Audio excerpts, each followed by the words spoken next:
Good morning, Idaho. Hope you're having a wonderful morning, afternoon, or evening, depending on when you're listening to this. Welcome to the Local Yokel Idaho podcast, where we talk about what is going on in the wonderful state of Idaho.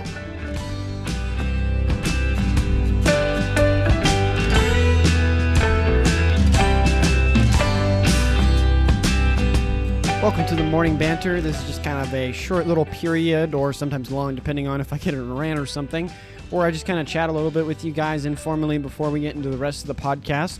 But kind of first off, a lot of snow in eastern Idaho. I was watching kind of Twitter there, and seems to be a lot going on, and some more school closures. I kind of tweeted about it. If you're following me there, you probably saw it, but on the fact that all the school kids over there in eastern Idaho must be very, very happy.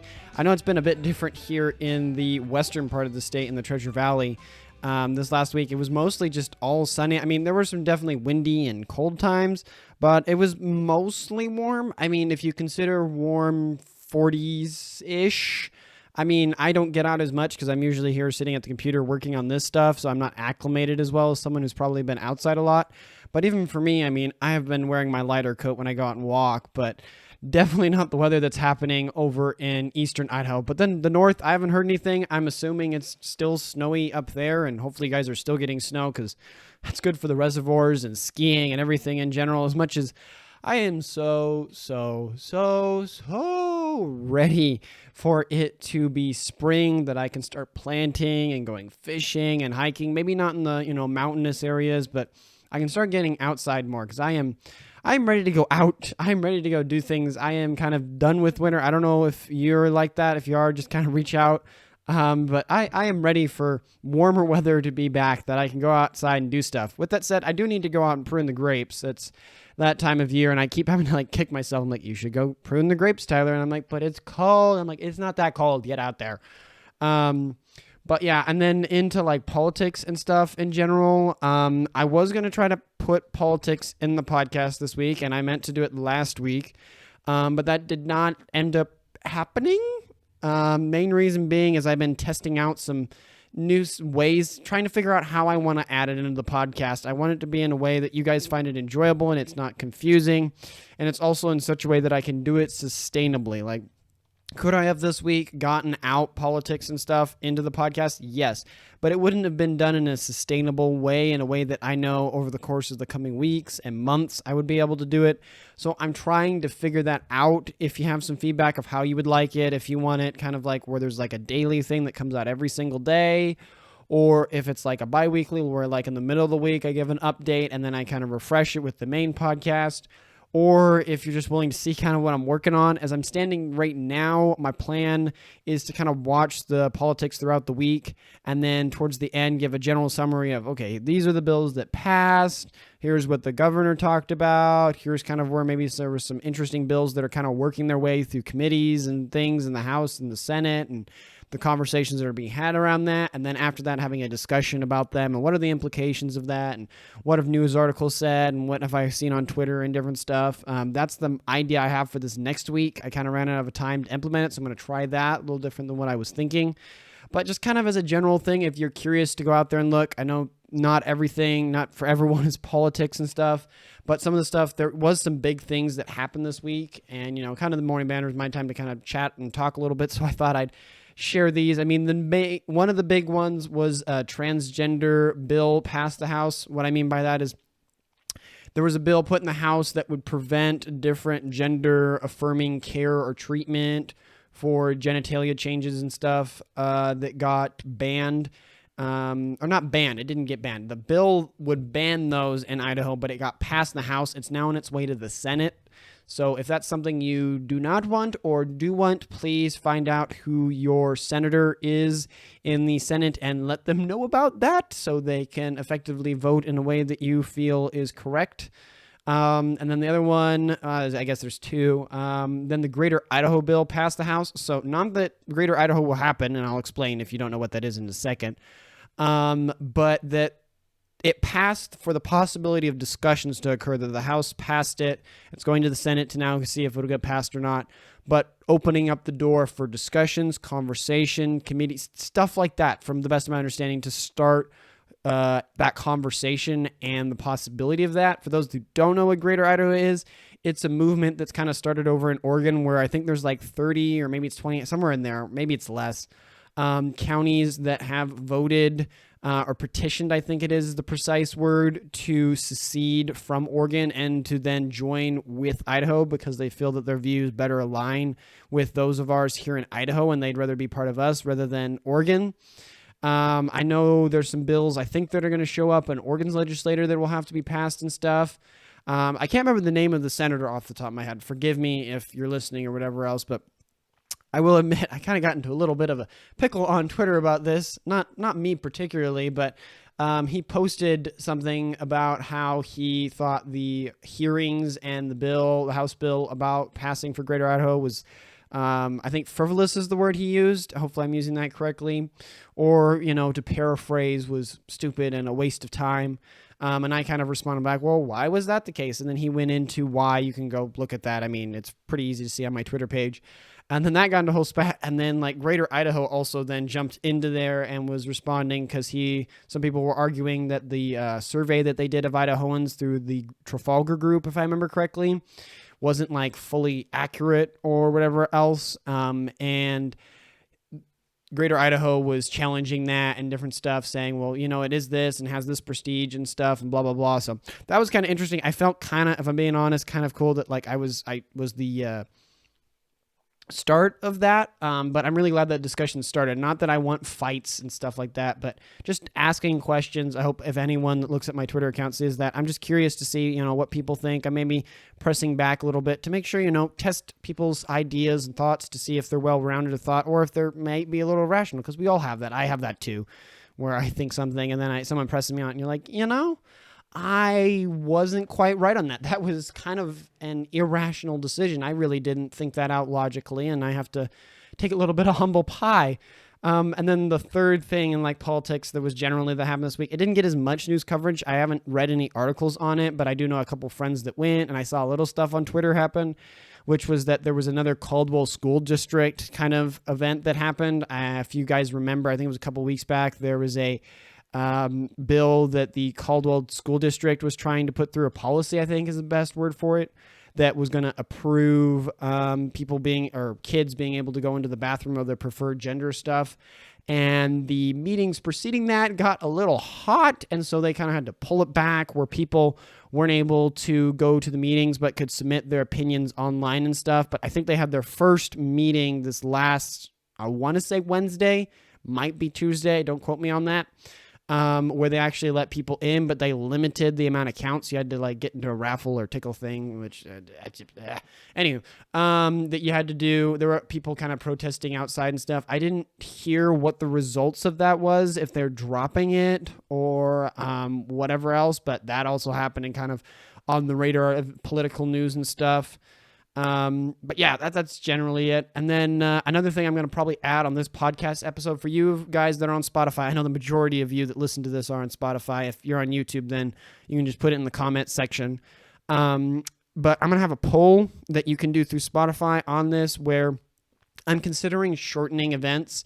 As much as I would like to continue events in their current format, which is the full size and having kind of major towns and cities and events and stuff like that and everything, for the sake of trying to get it, because I feel like it's more important and something that would be way more valuable for you guys would be the political side of stuff, and maybe having some new news stories, or allowing me to do more stuff on the YouTube channel here, like going and reviewing some local restaurants, or going on fun trips, or talking about having sections of the podcast sharing cool things that I can spend time researching and looking after, interesting, cool things about Idaho.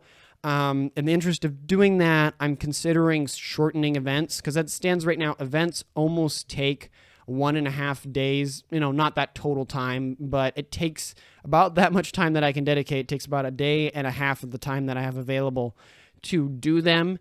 And if I was able to shorten them down, then that would release a lot of time that I could spend helping and doing other stuff. And the political section, it would make the podcast a little shorter and other things. But if the event side of it is something that you guys really, really care about and you don't want it changed, and it's the value for you with the podcast, then let me know on that poll and send that out to me. I know this next week, I think will be the first week. I'll kind of shorten it. I'm going to try. It might be a bit of a dramatic change. You can let me know. There'll be a poll on that if you like the new format.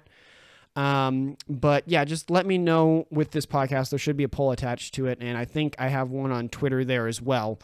That do you want the events to get slimmed down? I'm not going to get rid of them. The idea that I have is to slim them down into areas. So there would be north, middle, east, and west, and it would just cover like interesting performances. So if there's some person, really cool celebrity that's coming to the Morrison Center or somewhere in the Treasure Valley or over east, you would hear about that.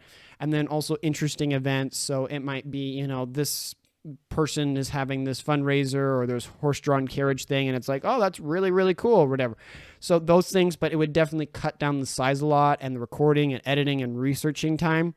If that's something you're fine with, then please vote and let me know so I can change accordingly. But if you're not, then also let me know, because at the end of the day, I want this podcast to be something that brings value to you and helps you. And if that's something you guys use a lot, the events and stuff, then let's do that. And I will change course and I won't try to shorten that. We'll leave it as it is. But yeah, just try to communicate with me on that respect. And then this next week, I think I'm going to try a new format. I'm still up in the air. We'll have to see. This next week, you'll see. I may change it up a little bit and change the format in general to try to figure out how I want to fit everything. Because I'm trying to figure out what works and what you guys enjoy and what brings you guys the most value. If you have any ideas, please do email me or tweet, send me a tweet or something to let me know your guys' thoughts or what you think. Or if you have ideas of other things that you're like, hey, you can scrub this out, but I think this would be really cool for you to add. I definitely am hoping this next year to add some stuff like on the YouTube element of it, that there'll always be the podcast, but some really cool kind of exploratory elements of Idaho and education and stuff like that, and things you may or may not have ever heard about and stuff. But anywho, we'll get into the rest of the podcast here. I've rambled long enough. Hopefully it was helpful, and you guys can then reach out and let me know your guys' thoughts. But here we go. We'll move into the rest of it.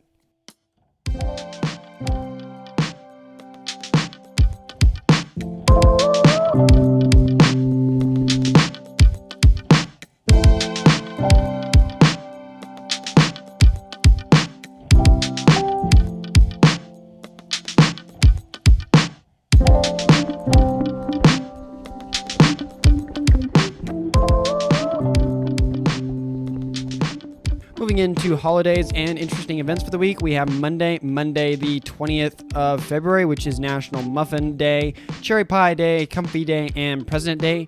As for in history, in 1792, the U.S. Postal Service introduced 6 to 12 cent postage, depending on the distance. In 2012, scientists regenerated a 31,800-year-old flowering plant from a piece of fruit. As for in birthdays, Monday was Joseph A. Walker's birthday and is Rihanna's 34th birthday. As for deaths, in 1895, Frederick Douglass died. In 1920, Robert Perry died. And lastly, in 1966, Chester Nimitz died. Tuesday, the 21st of February, is National Pancake Day. As for in history, in 1848, Karl Marx published the Communist Manifesto. In 1922, Britain declared Egypt a sovereign state. And lastly, in 1972, Richard Nixon became the first U.S. president to visit China. Nothing in birthdays, but in deaths, in 1941, Friedrich Bading died. And in 1945, Anne Frank died. Moving on to Wednesday, the 22nd of February, is Ash Wednesday. As for in history, in 1825, Russia and Britain established the Alaska-Canada border. In 1907, the first taximeter started operating in London. And lastly, in 1967, the U.S. and South Vietnam launched Operation Junction City, deploying 25,000 troops, which was the largest U.S. airborne assault since World War II. As for birthdays, Wednesday was George Washington's, Al Gross, and Stephen Irwin's birthday. Then moving on to Thursday, the 23rd of February, is National Banana Bread, Chili, and Toast Day. As for in history, in 1904, the United States acquired the Panama Canal Zone for $10 million. And lastly, in 1956, the first mass inoculation against polio and Jonas Salks was given to the Arsenal Elementary School in Pittsburgh. As for birthdays, Thursday was George Handel's and Victor Fleming's birthday. In deaths, in 1848, John Adams died, and in 1944, Leo Bakewell died. Friday, the 24th of February is National Tortilla Chip Day. No, a little rare, but there was not a lot of national days, so I was like, this is the best one. I'll go with it. As for in history, in 1868, the federal U.S. House voted 126 to 47 to impeach President Andrew Johnson. In 2008, Fidel Castro retired from being the president of Cuba due to ill health. And lastly, in 2022, Putin announced the start of a, quote, special military operation in Ukraine. As for birthdays, Friday was Chester Nimitz and Steve Jobs' birthday. And in deaths, in 1815, Robert Fulton died. In 1990, Malcolm Forbes died. And in 1994, Diana Shore died. Saturday, the 25th of February is National Chocolate-Covered Nut and Clam Chowder Day. As for in history, in 1862, the first Legal Tender Act was passed by the U.S. Congress, creating the greenback and the first legal fiat paper money in America. And lastly, in 1962, Muhammad Ali wins his first world heavyweight boxing title. Nothing to note in birthdays or in deaths. Lastly, we come to Sunday, the 26th of February, which is National Pistachio Day and Letter to an Elderly Day. In history, in 1797, the Bank of England issued the first £1 note. In 1885, at the Berlin Conference, the Congo was given to Belgium and Nigeria to Great Britain. And lastly, in 1935, radar was demonstrated for the first time. As for birthdays, Sunday was Victor Hugo's, Levi Strauss's, and Johnny Cash's birthday. As for deaths, in 1813, Robert Livingston died, and in 1903, Richard Gatling died.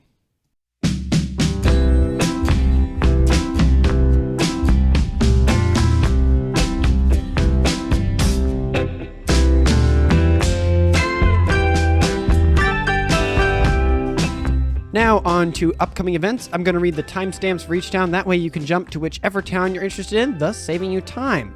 Starting off with Boise at 19 minutes 51 seconds, Meridian at 22 minutes 18 seconds, Nampa at 23 minutes 38 seconds, Caldwell at 24 minutes 57 seconds, Eagle at 26 minutes, Kuna at 27 minutes 14 seconds, Emmett at 27 minutes 30 seconds, Twin Falls at 28 minutes 10 seconds, Pocatello at 29 minutes 1 second, Idaho Falls at 31 minutes 53 seconds, Rexburg at 33 minutes 22 seconds, McCall at 24 minutes 5 seconds, Cascade at 34 minutes 49 seconds, Lewiston at 35 minutes 49 seconds, Moscow at 37 minutes 9 seconds, Coeur d'Alene at 37 minutes 22 seconds, Post Falls at 38 minutes 37 seconds, Sandpoint at 38 minutes 53 seconds, and end of events at 39 minutes 43 seconds.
Starting off with Boise in city events Wednesday, there is a special events team meeting at 9:30 a.m. at the Boise City Hall. And then next Monday, February 27th, there is a Historic Preservation Commission meeting at 5 p.m. at Boise City Hall. And then next Tuesday, February 28th, there is a City Council work session and meeting at Boise City Hall. The work session is at 8 a.m. and the meeting is at 12 p.m. It's a little bit odd of a time frame there and a little bit different than usual, so I'm not sure what's going on there. You might want to reach out to them or check the agenda to see if, maybe they're trying to sneak something by there. In performances, Saturday, there is a performance of Sorcerer's Apprentice at 1 p.m. or 7:30 p.m. at the Morrison Center. Tickets range from $31.93 to $96.59. Then Sunday, there is a spring choral concert at 7:30 p.m. at the Morrison Center. Tickets are $13.25 a piece. Then coming up on March 6th, the Discovery Center is getting a new exhibit called The Fans Strike Back, one of the largest Star Wars fan exhibits featuring items from fans around the world. Then lastly, in performances, upcoming in April 28th, there is a performance of the Millennial Choir and Orchestra performing at 5 p.m. and at 8 p.m. at the Morrison Center. Tickets range from $18 to $38. I would recommend checking out the concert. I've been to a couple of Millennial Choir's orchestra performances, and I really, really enjoyed it. I may or may not be at one of those. But I would recommend it. I've enjoyed it, and everyone that has gone to it that I've known has really enjoyed it as well. So if you're one who prefers classical music and choir and instrument performance, you may really, really, really enjoy it. In fun events, Saturday, there's a spring bulb class from 10 a.m. to 11 a.m. at the Edwards Greenhouse. Then every Sunday, the Boise Depot has an open house and tour. It is open from 11 a.m. to 5 p.m., and the tours are from 12 p.m. to 1:30 p.m. In other events, Wednesday, there is a Tree Problems virtual class at 6 p.m. online. Then Wednesday, there is a Coffee with a Cop at 6:30 p.m. at the Idaho Black History Museum. And then lastly, Sunday, there is a Boise Reptile Expo show from 10 a.m. to 3:30 p.m. at Expo, Idaho. Tickets are between $10 and $15 a piece. For more information about anything talked about, go to the Boise City website or check the link in the description below. Meridian in city events, same old, same old. Tuesday, there is a City Council work session and meeting at Meridian City Hall. The work session is at 4:30 p.m. and the meeting is at 6 p.m. In performances, Sunday, there is a comedy show called On the Road Again from 8 p.m. to 10 p.m. at the Volume 1 Bar and Lounge in Meridian. Tickets are $20 a person. In fun events, Friday, there's a Cowboy Up barbecue dinner and auction from 6 p.m. to 9 p.m. at the Capitol Church in Meridian. Tickets are $35 a piece, and the proceeds will be going to the Boise Love INC. In other events, Tuesday, if you're ordering or picking up from Zupa's in Meridian, 25% of the earnings will be going to the Southwest Ada Little League. Enter fundraiser 25, all one word, capital, at checkout to give. Also Tuesday, there is a silent art auction from 6 p.m. to 8:30 p.m. at the Riverside Hotel in Garden City. Then moving to Wednesday, there's a community seed swap event from 2 p.m. to 6 p.m. at the Nutrition West on East Fairview. And then lastly, Thursday, there is an elegant appetizer charcuterie workshop at 6 p.m. at the Walmart on East Fairview Avenue. For more information about anything talked about, go to the Meridian City website or check the link in the description below. Nampa in city events Tuesday, there is a city council meeting from 5:30 p.m. to 10 p.m. at the council chambers. Also Tuesday, there is a design review committee meeting from 12:30 p.m. to 3 p.m. at the council chambers. And then next Tuesday, February 28th, there is a planning and zoning commission meeting at 6 p.m. at the council chambers. In performances Friday, Andy Crosby will be playing live music from 7 p.m. to 10 p.m. at the 2C Family Brewery. Then Saturday, there's a spikeball tournament from 7:30 p.m. to 8:30 p.m. at the Harvard Rec Center. Then Sunday, there is a Black Jacket Symphony is performing Fleetwood Macro's Rumor from 8 p.m. to 10 p.m. at the Nampa Civic Center. And then Saturday and Sunday, there is the 21st Annual Country Fair and Auction at 505 West Orchard Avenue, Nampa. In other events, Thursday, there is the Horticultural Workshop on fruit tree pruning from 6 p.m. to 8 p.m. at 411 3rd Street, South Nampa. The class is free. And then Saturday, there is a class on how to chalk paint furniture from 11 a.m. to 3 p.m. at the Mustard Seed Home Decor. For more information on any of the things talked about, go to the Nampa City website or check the link in the description below. Caldwell. In city events Tuesday, there is a city council workshop and meeting at the Caldwell police station. The workshop is from 5:30 p.m. to 5:55 p.m. and the meeting is from 6 p.m. to 9 p.m. Then Wednesday, there is a hearing examiner meeting from 1:30 p.m. to 5 p.m. at the Caldwell police station. Then also Wednesday, there is a Historic Preservation Commission meeting from 6:30 p.m. to 8:30 p.m. at 621 Cleveland Boulevard, Caldwell. And then next Tuesday, February 28th, there is a Design Review Commission meeting from 12 p.m. to 2 p.m. at 621 Cleveland Boulevard, Caldwell. Also next Tuesday, February 28th, there is a Parks and Recreation open house from 2 p.m. to 4 p.m. at the administrative offices. In other events, Wednesday, there is a mobile market space open house from 1:30 p.m. to 3:30 p.m. at the Caldwell Public Library. They will have 3D printers and other STEM tools there. For more information on anything talked about, go to the Caldwell City website or check the link in the description below. Eagle. In city events Tuesday, there is an Eagle Urban Renewal Agency meeting at 9 a.m. to 12 p.m. at the council chambers. Then Tuesday, there is a Planning and Zoning Commission special meeting from 6 p.m. to 11:50 p.m. at the council chambers. They'll be going over two public hearings. The first is an annexation and rezoning for Raining Horse subdivision. The second is also about rezoning and annexation, but for Shetland Point subdivision. Then Wednesday, there is Coffee with the Mayor from 9 a.m. to 10 a.m. at the council chambers. And then also Wednesday, there is a Spring Valley CID meeting from 6 p.m. to 8 p.m. at the council chambers. And then Thursday, the Mayor's Youth Advisory Council meeting is canceled. Also Thursday, there is a Design Review Board meeting at 6 p.m. at the council chambers. And then lastly, next Tuesday, February 28th, there is a City Council meeting at 5:30 p.m. at City Hall, which they will be hearing about the Eagle Fire Station 2. In other events, Saturday, there is a dressage clinic at 11 a.m. at Jamboree Dressage. Rides are $70 a person. For more information on anything talked about, go to the Eagle City website or check the link in the description below. Kuna. In city events Tuesday, there is a Kuna City Council meeting at 6 p.m. at Kuna City Hall. And then next Tuesday, February 28th, there is a Planning and Zoning Commission meeting at 6 p.m. at City Hall. For more information about the things talked about, go to the Kuna City website. Emmett. In city events Tuesday, there is a ribbon cutting ceremony for Harmony Skincare from 12 p.m. to 1 p.m. at 107 South Commercial Avenue. And then next Tuesday, February 28th, there is a city council meeting from 7 p.m. to 9 p.m. at City Hall. And fun events Tuesday, there is a homeschool art water marbling event at 2:30 p.m. at the Grateful Gardens Art Studio. Then lastly, Friday, there is a creative pebble bowl class from 2:30 p.m. to 4:30 p.m. at the Emmett Library. For more information on anything talked about, go to the Emmett City website or check the link in the description below. Twin Falls. In city events Tuesday, there is a city council meeting from 5 p.m. to 6 p.m. Then Wednesday, there is an Urban Renewal Agency meeting from 12 p.m. to 1 p.m.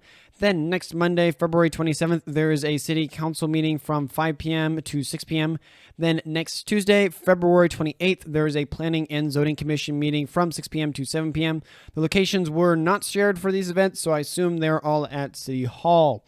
In performances, Friday, there is a Magic Valley Symphony concert at 7:30 p.m. at the CSI Fine Arts Center. And in other events, Wednesday, there is an Indian fabric painting class at 762 Falls Avenue. For times and prices, check the link below. And with that said, for more information on anything talked about, go to the Twin Falls City website or check the link in the description below. Pocatello, here we go. In city events Tuesday, there is a CDBG Advisory Committee meeting at 12 p.m. to 1 p.m. at the council chambers. Also Tuesday, there is a site planning review meeting from 1:30 p.m. to 3 p.m. at City Hall. Then another Tuesday event, there is a library board meeting from 4 p.m. to 5 p.m. at the Marshall Public Library.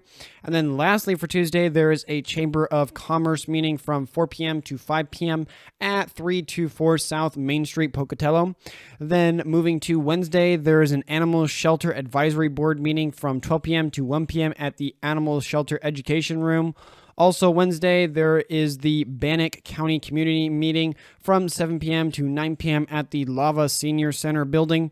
Then moving to Friday, there is an Education Committee meeting at 8 a.m. to 9 a.m. at 324 South Main Street, Pocatello. Then next Monday, February 27th, there is a Pocatello Mayor's Youth Advisory Council meeting from 3:15 p.m. to 4:30 p.m. at the council chambers. Then next Tuesday, February 28th, there is a site plan review meeting from 1:30 p.m. to 3 p.m. at City Hall. And then lastly, next Tuesday, February 28th, there is a Chamber of Commerce meeting from 4 p.m. to 5 p.m. at 324 South Main Street, Pocatello. In performances, Wednesday, there appears to be a choir concert from 5 p.m. to 6 p.m. at BPAC. They don't have any more info than that, so if you're interested, do reach out to them to find more out. Then Saturday, there is the Idaho State Symphony Concert. It is performing Brooklyn Bridge at 7:30 p.m. at the Stevens Performing Arts Center. Also Saturday, there is the Mule Deer Foundation Banquet from 5 p.m. to 9 p.m. at the Idaho Falls Elk Lodge. Also, and lastly for events, Saturday, there is an NWTF Hunting Heritage Banquet at 5 p.m. at the Red Lion Hotel. In fun events, Tuesday, there is a Building a Blanket event from 7 p.m. to 9 p.m. at the Pond Student Union.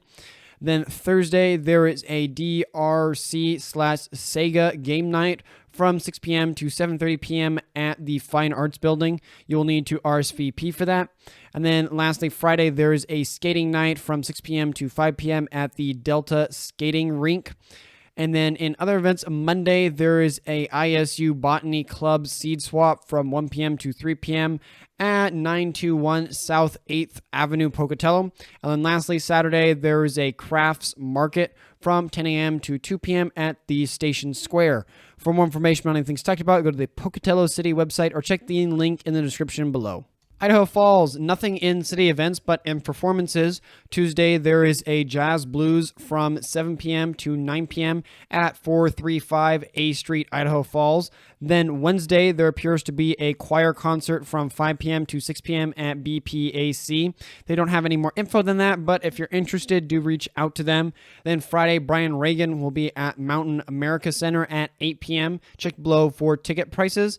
And then Saturday, there's a Mule Deer Foundation Banquet from 5 p.m. to 9 p.m. at the Idaho Falls Elk Lodge. In fun events, Tuesday, there is a Frosty Gator Paint Night class at 6 p.m. at Frosty Gator. And then Thursday, there is Dinos of the Deep members preview from 2 p.m. to 6 p.m. at the Museum of Idaho. This is a special event for members to see the new Dino of the Deep exhibit.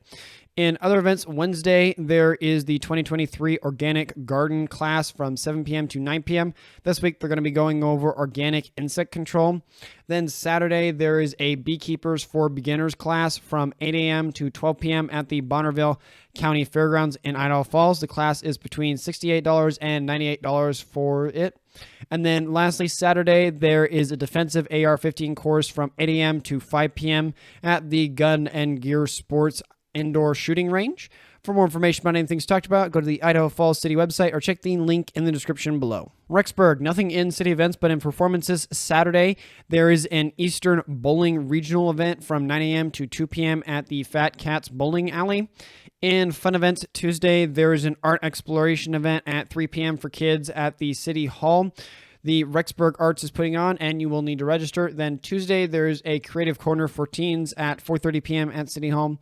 Then Thursday, there's an Intro to Watercolor class for adults at 7 p.m. at City Hall. You will need to register for that also. And in other events, Thursday, there is an open studio for adults at City Hall at 10 a.m. You will need to register for that also.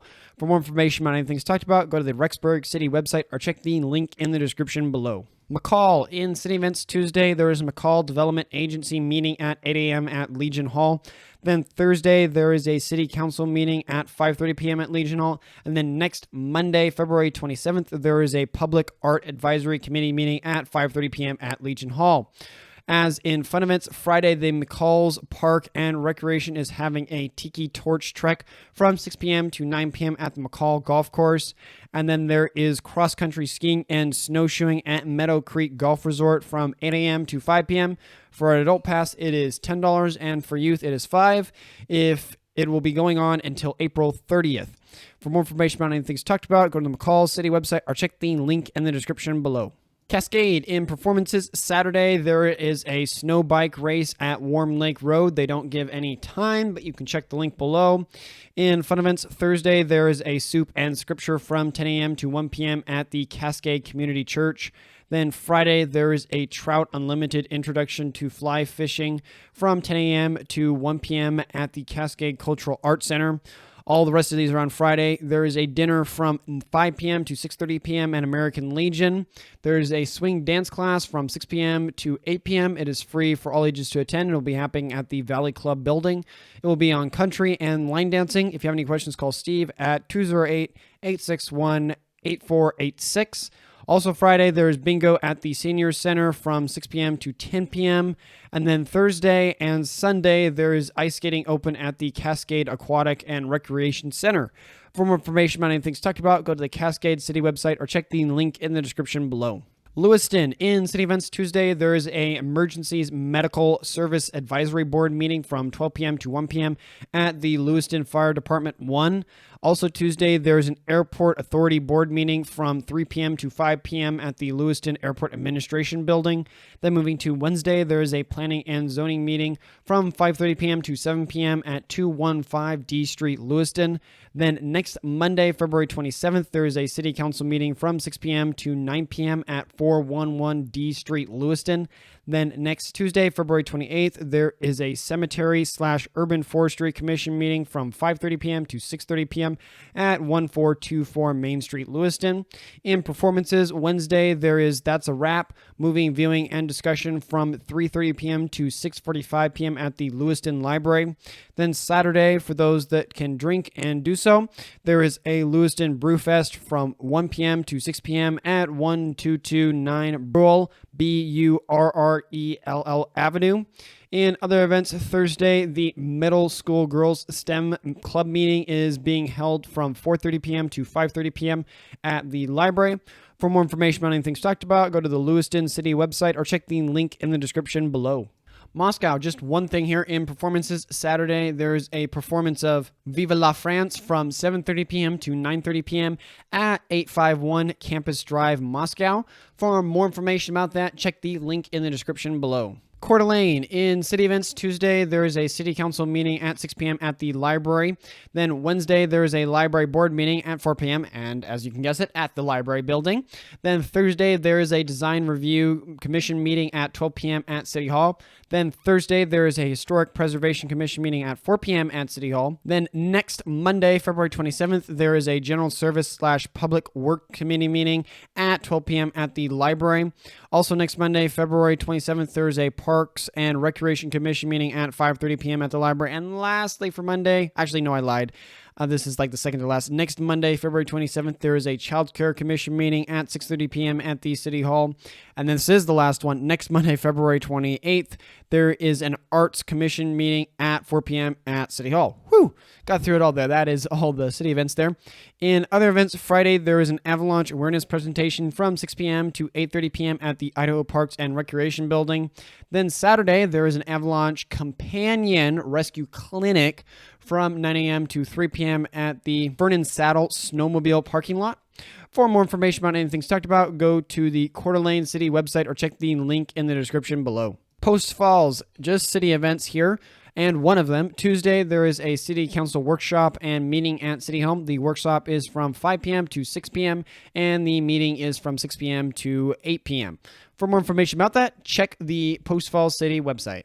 Lastly, we come to Sandpoint in performances. There is the ongoing Winter Carnival. To find out what's going on with that, check the link below. Then Monday, there's a blues performance at 7 p.m. at 212 Cedar Street. Then Friday and Saturday, the Northern Idaho Philharmonia will be performing European Postcard at the Pineda Theater. Check below for tickets and times. And fun events Wednesday, there is an open mic night at 6 p.m. at 411 Cedar Street. Then Thursday, there is an early instrument sampling class from 6 p.m. to 7 p.m. at 110 Main Street. It is a free class for people to sample instruments they may have never played. And then lastly, Friday, Saturday, and Sunday, there is karaoke at 8 p.m. at 411 Cedar Street. For more information on any of the things talked about, check the link in the description below.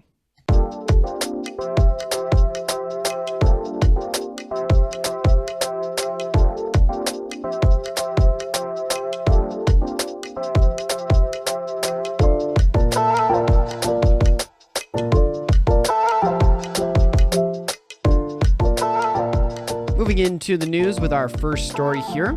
Eagle pushing for fiber. This comes by the Boise Dev by Margaret Carmel. So as some of you may or may not know, for COVID, not just people got money from the federal government, but cities also got funding as well. Well, Eagle has decided to use its extra funding to build out a broadband fiber internet in Eagle. Over the past couple of years, Eagle has spent $1.7 million of its COVID relief money to figure out and build out a fiber network. This comes as Eagle has stated that broadband is an essential public utility, and thus every home should have it, just like other traditional utilities. The city's goal is to set up as many houses as want it with gigabit speed internet for around $50 a month. Regarding more of the technical parts of the project, the mayor doesn't want to fund private companies to invest in covering the area with internet, but instead the city itself would contract companies to build the network, and then the city would own it when it's finished. Then after it's built, allowing private companies to use the network the city has built and connect their own stuff to it. Now, with that said, how payments would be handled is still up in the air and kind of tricky. As it stands right now, people would have to pay for the network, and then also the service that the company provides would also be in that, and that would have two different payments. But the city really wants to get it down to a single bill rather than two bills. But going into the future, they're aiming to have the first customers online by March, and then after that, expanding it as an enterprise fund, which just means the rest of the funding would come from revenue the program makes off users, thus allowing the use of COVID funding to be used just as a jumpstart and not as a permanent source of funding for the program. Which, honestly, I think this is a wonderful and great idea. I mean, I didn't have it in my notes here, but Eagle did state that. I haven't looked at the numbers. I'm just going off the article that there are a lot of homeschoolers. I know as a person who was homeschooled, a lot of friends that are from Eagle and different stuff. So there's definitely something to be said there from my personal experience that there are a lot of people that homeschool that live in Eagle. And thus, for those that may not be familiar, internet, especially in the modern age, is used a ton in homeschooling, be it from different like digital programs that say the parents don't know about science or well, don't feel confident teaching that, then they can pay for an online course or something that then the kids can do, or whatever else, or teaching or videos or stuff. For homeschooling, the internet has been a godsend, and I know it's used a ton for it. So I could totally see if Eagle's looking at the amount of people that homeschool in the Eagle area and then trying to think, okay, what is really good for our constituents here? What really serves them really well? And just in general, also, this will look good for industry as well to have that available. They're like, well, let's build out the internet. It will be interesting. I mean, I like the idea of fiber, and I think fiber is going to continue to grow and expand. I know here in the United States, it's taking longer to kind of get the fiber network built out than it does overseas, partly due to just how big we are. The amount of cable that needs to be laid to upgrade current infrastructure for internet stuff is a ton. Now, someone might ask, well, what is fiber? What's the difference? I mean, I have internet right now. What's the big difference? Well, the internet you're using right now, most people in Idaho, your main frame is definitely still fiber, but what's coming into your house is more in a physical sense, kind of similar to someone who's a technical engineer, works for CenturyLink or other stuff, probably knows this better than I do. But comes in a more physical sense, unless you're in a newer subdivision. And so it kind of gets stepped down. But the cool thing about fiber is fiber uses optical. It uses light to send that data. So it's super fast, and the amount of data input it can handle is very high. And so high, in fact, that it can handle gigabit per second speeds. Now, for someone who isn't in tech, I understand, if you're like, well, what's the difference between a gigabit and a megabyte? Well, all measurements of data sizes go within thousands. So for 1 kilobyte, you need 1,000 kilobytes to get a megabyte, and then you need 1,000 megabytes to have a gigabyte, and then 1,000 gigabytes to have a terabyte, and then I can't remember what goes past that. That's kind of your sizing. And then to kind of put that into context, if you've got a full 4K Infinity War or something like that, it's probably going to be maybe 410 gig file. Or a lot of video games sit between, a lot of modern video games anyway, stay in like the 36 to 40 gig size file. And so when you have gigabit per second speeds, that means every second you can send a gigabit amount of data across that line. So if you're watching a movie that's in 4K, you could download a 4K movie, the whole thing, in just 4 seconds if it's 4 gigabytes, which is really, really nice. And it helps with a lot of other stuff and speed. And the average household, I know most internet speeds here in Idaho, and I know for myself, are in the megabytes, where you have your two metrics, where you have your up and down. That's what's sending and then what's receiving. Usually you get more down than you do up, because most people aren't sending a lot of data out of their house. They're usually receiving a lot of data. The rare people that are sending a lot of data, or like companies or producers like, me or YouTubers or stuff, do have to prioritize a little bit more of their upload, their ability to send out. But on average, I would say the average home probably in Idaho, from my experience, is like getting 40, 50, maybe 60 down. And then you're getting like 15 to 20 up. But that's really good. I've gone to a lot of people's houses where, if you're fine with it, they're only getting maybe, 20 down and 2 up. And that is considered very slow compared to the modern standard in big cities and stuff, where they have a lot of that fiber network installed. They're seeing speeds above a gigabyte above. So that's 1,000 megabytes for context compared to what the average is, which is cool to see.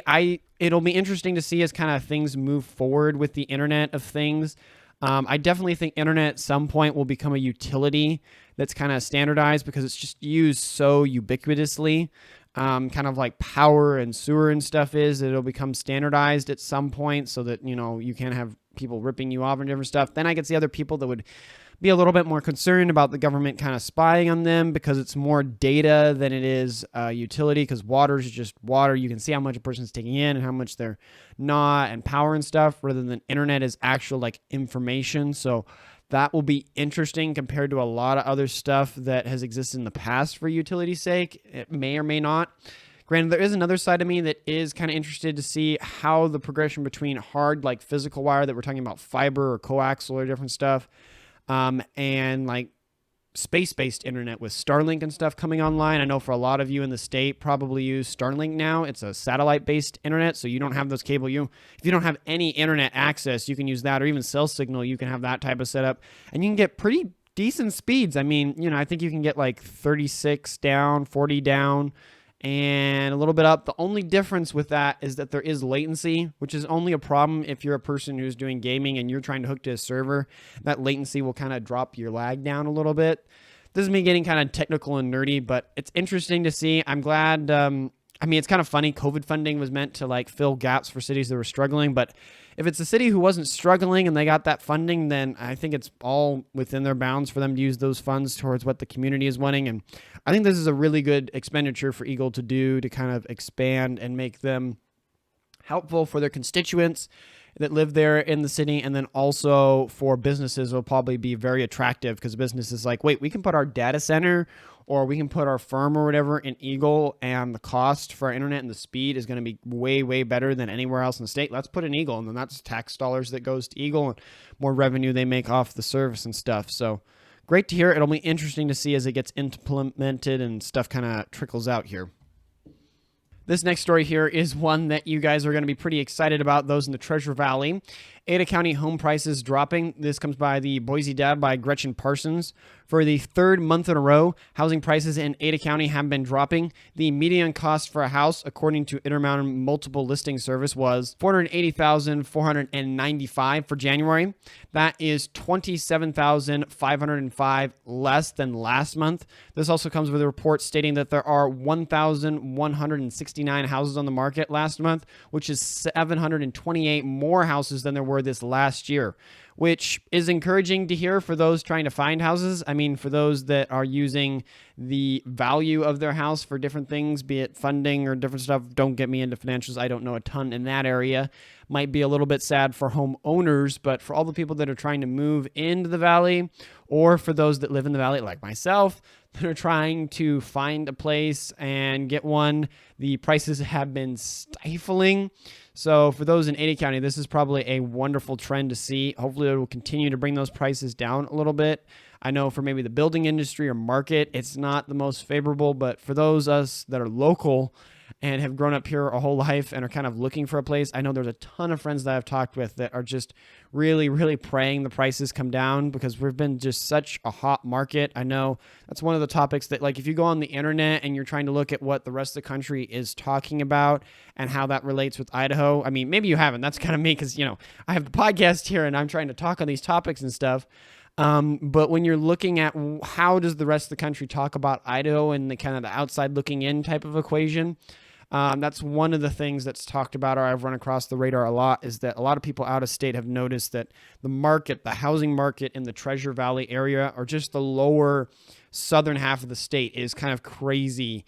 Up there with like Houston, like Texas housing, or Tennessee or others, the amount of demand that is occurring for people trying to move in, which has sent the prices up. But with the economy as it currently is, as we all well know, is not the brightest. So I could see where that's coming down, and then interest rates are being really difficult. I was literally chatting with a friend a night before last, or friends, and they were asking me what they thought about the economy or stuff for housing here in the Valley. And, if I were to give my take, according to just this data here, I think we're definitely going to reach a point where it's going to plateau. It's not going to be growing and flatten. Now, the real question is how long those interest rates will be that high. I think if they hold as high as they're holding, then you're definitely going to keep seeing a decline and probably see the housing market in Idaho maybe decline, maybe. I mean, I'm not an expert, not giving expert advice, but this is just my general opinion.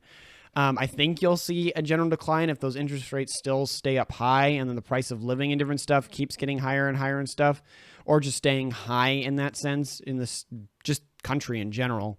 I think you'll see that. But also on the flip side, for all those that are hoping it would really, really crash, I think if you look in the data in the past of Idaho's housing market, we have just always been a really, really hot place to move to, in a sense. We go through our really hot periods. But if you look at the growth of the Treasure Valley and just southern Idaho in general, we just continue to grow. We'll hit points where we flatten out, even when in like the 2011 banking stuff and everything. We even still grew. There was definitely losses and stuff that occurred, but it kind of plateaued, and then it climbed once the economy got better. The economy is going to have to get pretty worse, in my opinion, for it to actually start to like decline and go below what it was in the past in growth rate. But just because growth rate means that doesn't mean prices. Definitely prices should drop, and hopefully some of us here in Idaho can get a place and live here because we love it. I love it, and I want to get a place. I don't want to rent and all that and everything. So hopefully this will be a continuing trend in the Valley. Idaho teen wins at national archery tournament. This comes by the East Idaho News by Rhett Nelson. So February 4th, a 17-year-old teen from Rigby, Idaho, took home the national championship title in the young adults division at the National Field Archery Las Vegas shoot. The best one could do was 600 points, and he had a combined score of 596. The competition was over multiple days. On the first day, he was sitting in fourth place, but by the second day, he had moved into the top spot out of 73 archers in his division. In his own words, quote, "I mainly did it because it was fun, but based on last year's scores, I knew I had a chance," end quote. But he says he's planning on participating in the same competition next year. Congratulations to him. Glad to hear Idaho and you representing us there did such a wonderful job. You might wonder why I didn't add the name in here. When it comes to names and stuff, I kind of shy away from sharing them. Maybe I'll share them more in the future, but just for the sake of if someone's really interested, going and checking it out. But unless it's like a politician or something, I just kind of don't mention names a lot, if you've noticed that when it comes to stuff in here. But congratulations. I thought it was something worth sharing. It's always wonderful to see when Idaho, in a representative way, shall we say, successes in other venues and stuff, and that we can show that we're just as good as the rest of the union. We're here. We do stuff. There's definitely a side of us Idahoans, I can't admit, that's kind of like, don't tell them that we're here. We must hide. We must keep ourselves. This is our place. No one find out about Idaho. It is mine. Don't find out about my treasure. which there's definitely a side to that. I mean, if you ever talk to someone who does fishing or hiking or something, they're definitely going to be like, well, yeah, there's definitely places that I know to go, but I'm never going to tell anyone or publish it online, because if I did, it wouldn't be as special in that fishing spot or that certain hiking spot where I've got amazing, like a blackberry patch or a huckleberry patch or stuff. I'm not going to tell you where that's at. That is confidential family information, and I don't want to get that out to the public. But congratulations to him. I'm glad that he competed so well. From what I remember from the article, I don't have it here in my notes. It sounds like he's trying to go to school over there in eastern Idaho, and part of the prize was that he got $1,000 for a college of his funding.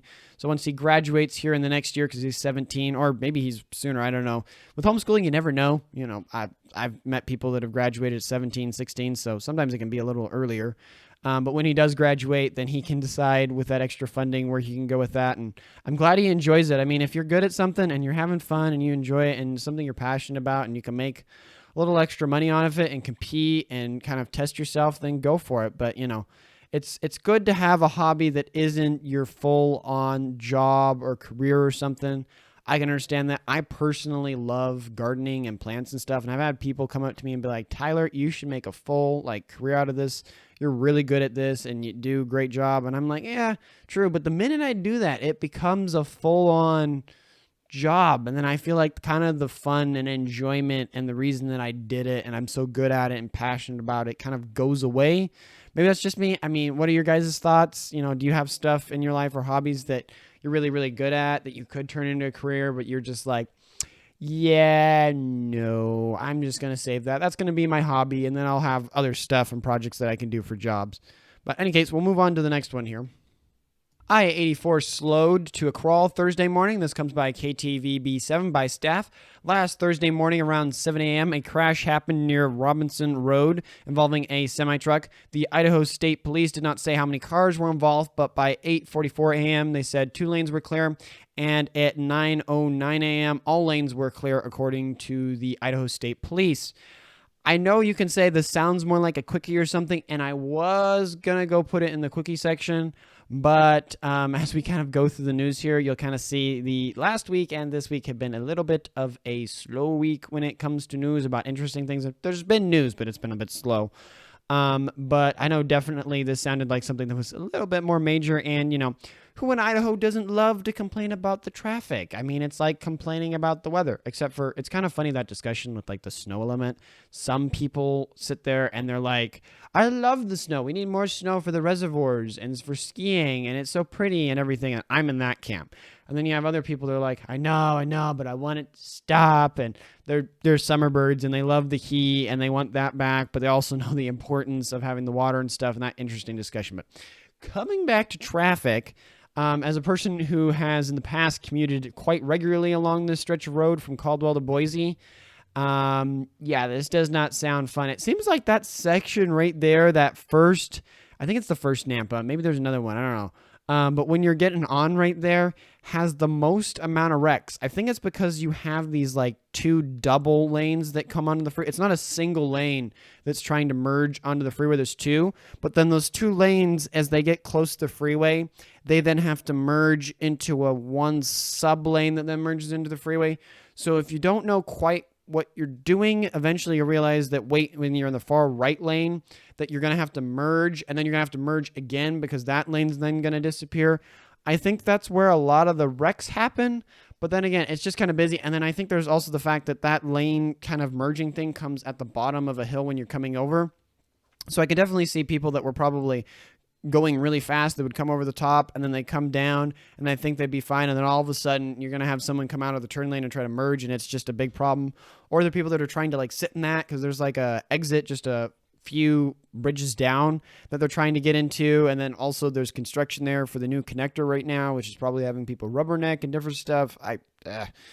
It's a problem spot. I swear that whole area has always been kind of a problem spot. I mean, even when you're coming out from Boise and then going west towards Caldwell, before they widened it, because they finished the widening there, so it doesn't go, it used to be like 4 lanes, and it would have to go down to like 2 lanes And that was always a bottleneck. Thankfully, now it's like, I think it goes from its 4, because one of them goes off on that exit, and then you have through 3, and then your 3 should be done. I don't think it's done. I haven't been out towards the latter bit of the Caldwell end, but it should be 3 lanes all the way out to the last Caldwell exit, and then it'll go down to 2 once they're finished. I know they're still, I remember when they were blasting rock away for the one that's there. I think it's the second to last before the kind of connector thingy in Caldwell. I don't know what you want to call that. But hopefully everyone's all right. I wish I had more details to say how many cars and stuff, but I've been checking the article off and on since Thursday, and I didn't see any updates or stuff, so I'm assuming that's all there is. I don't know why they're being tight-lipped about it, but apparently so. Hopefully no one got hurt, no one was killed. I mean, there's definitely probably people that got hurt. But hopefully everyone is all right, and I'm glad they were able to get the traffic cleared up reasonably quickly. In highway-related issues, snowplow flips on Highway 20. This comes by East Idaho News by Rent Nelson. Last Wednesday at about 5 a.m., an INL snowplow flipped over near marker 276 on Highway 22, or 20, I don't know, my script seems to be slightly off there. This caused the highway to be closed by the Idaho Transportation Department. Thankfully, no one was hurt, but as of 2 p.m. that day, they still could not get the snowplow upright because of weather conditions, which I've been there again. This one I've been checking again and again, and I haven't gotten any updates according to the article or different stuff if they got it upright and everything. But I will admit, like, slight side note, looking at the footage, that is a lot of snow out there. I mean, I know it's been cold, but sometimes when things like get really cold, if you know what I mean, it doesn't snow because it's so cold. But like the image, it's just like this flat white tundra. Like when you look at the photo of where the snowplow fell over and other stuff in the article, if you're interested, it looks like you're like in Antarctica. It is just so flat and white as far as you can see. But I mean, with the cold temperatures, it makes sense why they're having kind of difficulties, because they're trying to get out there and then the road's closed and there's people that are wanting to get through and everything else. And they're trying to get there to get it, but then the temperatures are so cold, so you're trying to be careful that your truck or rig doesn't slide off and all that stuff. And yeah. But I guess it just shows that even the snowplows are not immune to the weather we're having, especially over there in eastern Idaho. You guys have had some serious winter conditions over there, like several school closures. If you're following my Twitter, you've probably seen that. Just a ton of closures that have occurred over there. For like the weather conditions where schools have had to close. And then I think there was a derailment a couple weeks back, if I remember correctly, there in Twin Falls of a train, not like major, like we've heard in the news and the Palestine, Ohio stuff. But yeah, just you guys have had crazy weather with like it getting down to negative 34, I think, and negative 40, if I remember correctly, just crazy temperatures. But hopefully everyone's staying warm, and so far I haven't heard of any reports of anyone dying related to cold-related stuff in any of the articles I've seen. But yeah, stay safe, drive safe, and be careful and cautious as you're driving around there in eastern Idaho, because winter is in full swing, and it doesn't look like it's given up quite yet. Next one is about our furry friends. Humane Society running out of dogs. This comes by KTVB7 by Brenda Rodriguez. So some good news, the Humane shelter in Boise is having a shortage of dogs up for adoption, but it is a good thing, as you can guess. According to the shelter, this means there are fewer unplanned litters, and also the Boise area is good at adopting dogs. So good, in fact, the shelter has had to receive dogs from out of state to fill the demand at times. But with the shortage, they're glad because it will allow them to take dogs from more rural shelters and other parts of the state, plus allowing them to work on some of the dogs that would be harder and other rural shelters would struggle to get ready for adoption, which is great to hear. I know I can admit to that as well, where I don't think I've ever gotten a dog that wasn't quite from wasn't like a mutt or a stray or something like that, or from the Humane Society or stuff like that. Because getting puppies or getting like litter dogs is expensive. And it's hard to get them at that point because puppies go so quick. I mean, we all know this, litters and dogs, because they're so cute, they go so fast. Rather than if you go to the Humane Society, a full-grown dog they'll sell, but it usually takes more time, and it gives you that time to like see them and interact and different stuff. It's glad to hear. I know for me, the dog I currently have, she's kind of a lab pit bull mix, and I'm pretty sure she probably was one of those dogs that they had to transport from out of state, probably California or maybe Texas, because when summertime comes, she'll sit outside on the concrete, full summertime, 105-degree weather, and sit on the concrete, belly up to the air, and just lap in the heat. She'll be even panting in her sleep. I don't get. And I'll go out, and she's like, do you want to come into the air conditioning? And she's like, no, I want to bake in the sun. I'm like, this does not make sense. So I'm guessing she was from a hotter climate somewhere or something like that. But it's good to hear that the Humane Society is having this issue. It's a good issue to have. And having that neutering and stuff. I mean, one might say if puppies are flying or dogs are flying off the shelf too fast, it might show that people are being irresponsible and stuff. But then again, if the dogs are neutered and all that and everything, that it decreases the chances of like the wild kind of stray dog population in Idaho, like going up. Granted, I feel like in general, people in Idaho are really considerate of that. And if they see a dog out and about, they try to figure out who was their neighbor or call animal control, and then they'll neuter them. So in Idaho, we've been pretty good in the Treasure Valley area. I don't know about other parts of the state. I think keeping the dog population at a very healthy place. The stray ones, or if there's any stray ones, they usually get caught pretty quick and then brought kind of back into the Humane Society where they can be rehabilitated.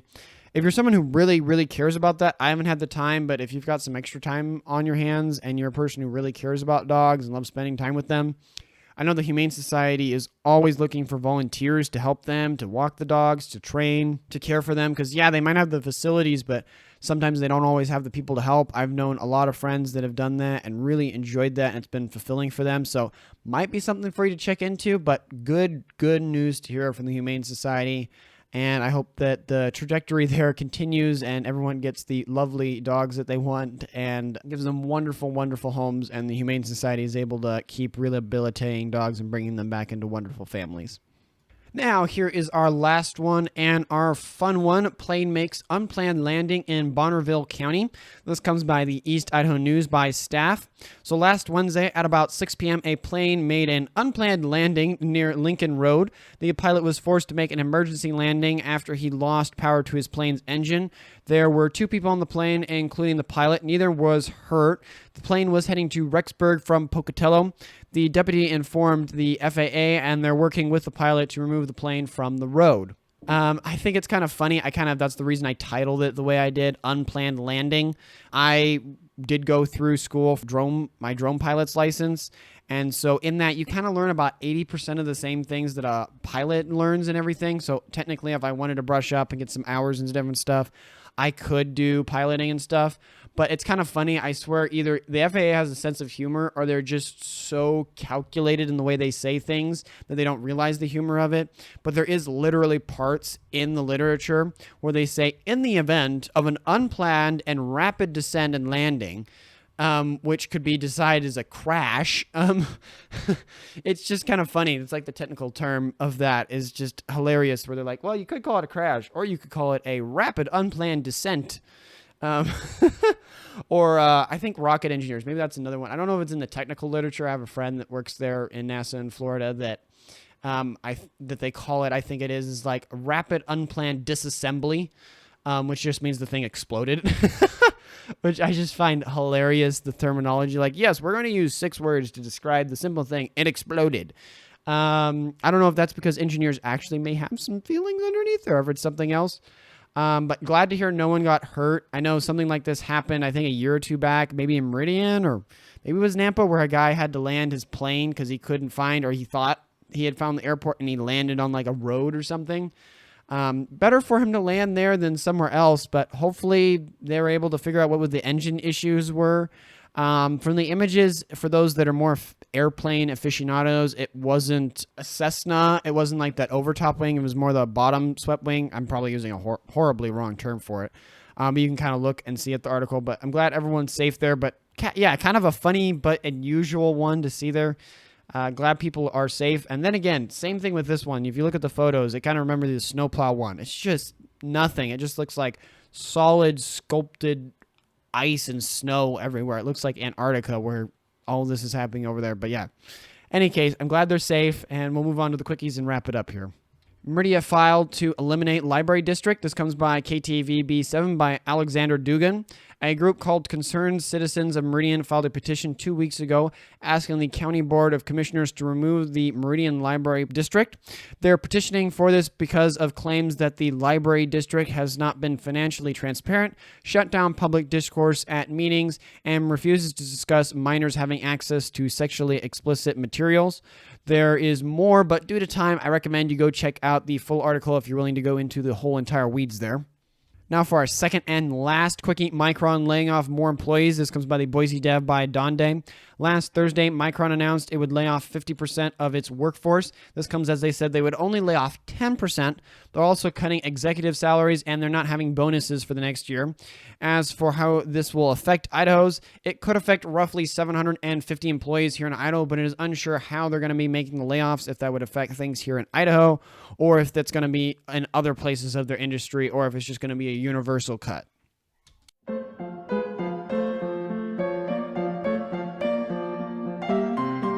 Thank you for listening through the whole podcast. Hopefully you enjoyed it. If I missed something, got something wrong, or you have some advice for the show, then send me an email at localyokelidaho2002@gmail.com or tweet me at localyokelidaho on Twitter. This show is a one-man show, so I can't afford to go over everything, but I hope I was able to cover as many things as possible.